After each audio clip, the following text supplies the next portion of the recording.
Hello, everybody.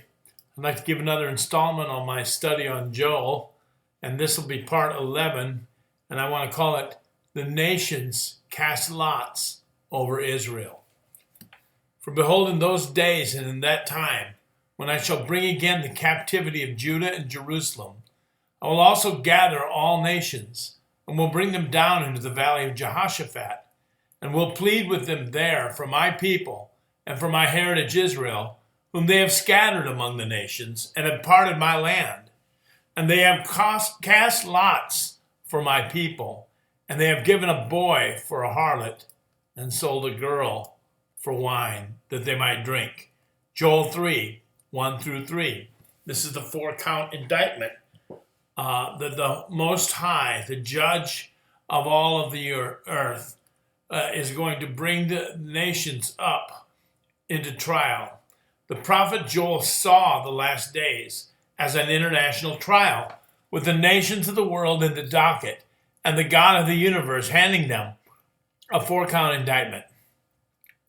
The first charge was that the nations had scattered God's people without mercy, even furthering the affliction that he had ordained for them because of their unfaithfulness. The second count against the nations of the world was that they had participated in partitioning of the Holy Land that God had given to Abraham, Isaac, and Jacob and their seed forever. The land was not theirs to mete out, nor for the UN to decide its fate. The God of the Bible and of Abraham, Isaac, and Jacob, and the Father of our Lord Jesus Christ, he alone it is who owns the Holy Land, to dispose of as he sees fit. But the nations have a controversy with God, as the second Psalm says. Why do the heathen rage and the people imagine a vain thing?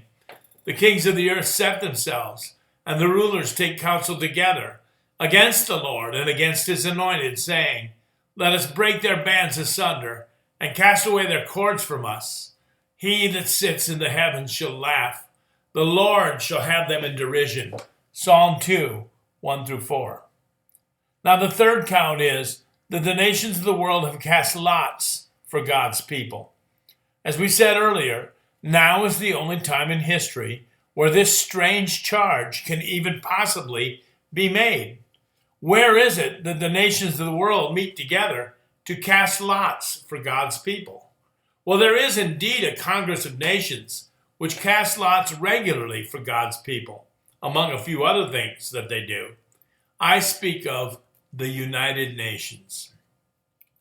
Interestingly, the UN is composed of 192 member states, 57 of which are Islamic, and they virtually vote as a bloc.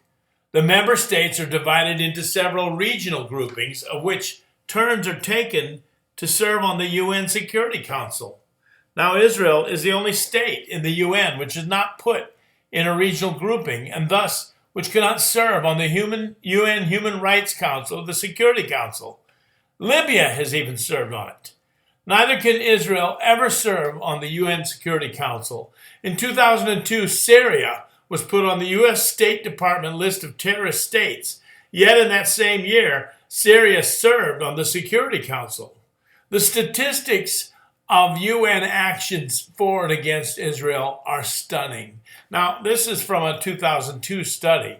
The Security Council had passed 175 total resolutions. 74 of those were neutral to Israel, 97 were against Israel, and 4 went against perceived Arab interests. The UN General Assembly voted 7,938 times for Israel, but 55,642 times against her interests. The UN Security Council, which Israel is barred from sitting on, has either condemned, censored, deplored, or strongly deplored Israel 49 times.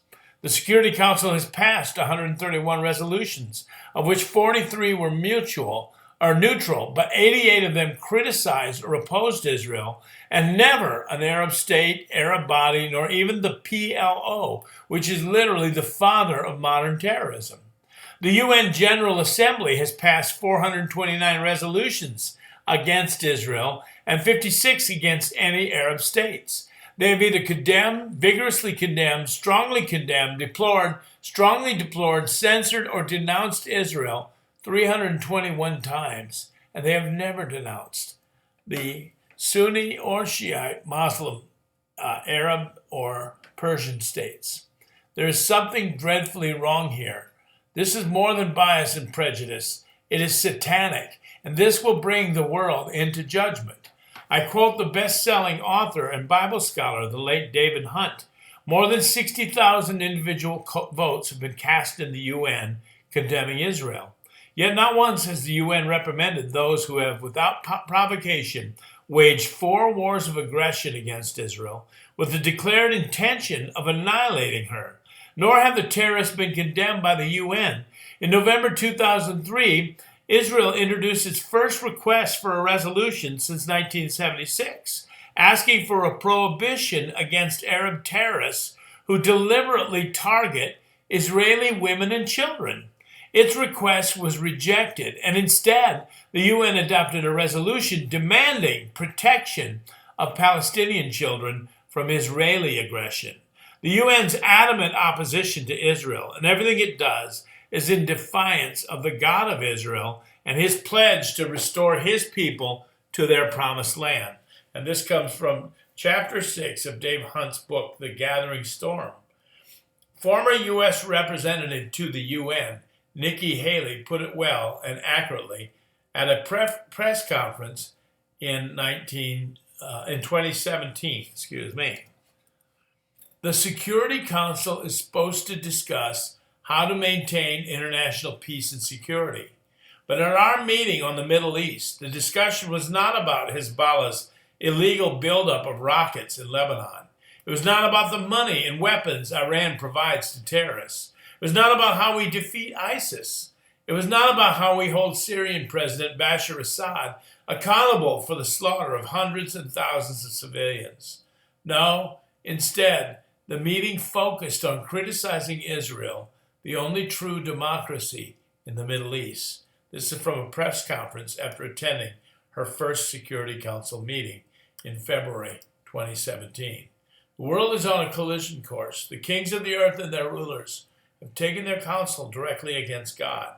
The 4-count indictment is being lived out right now.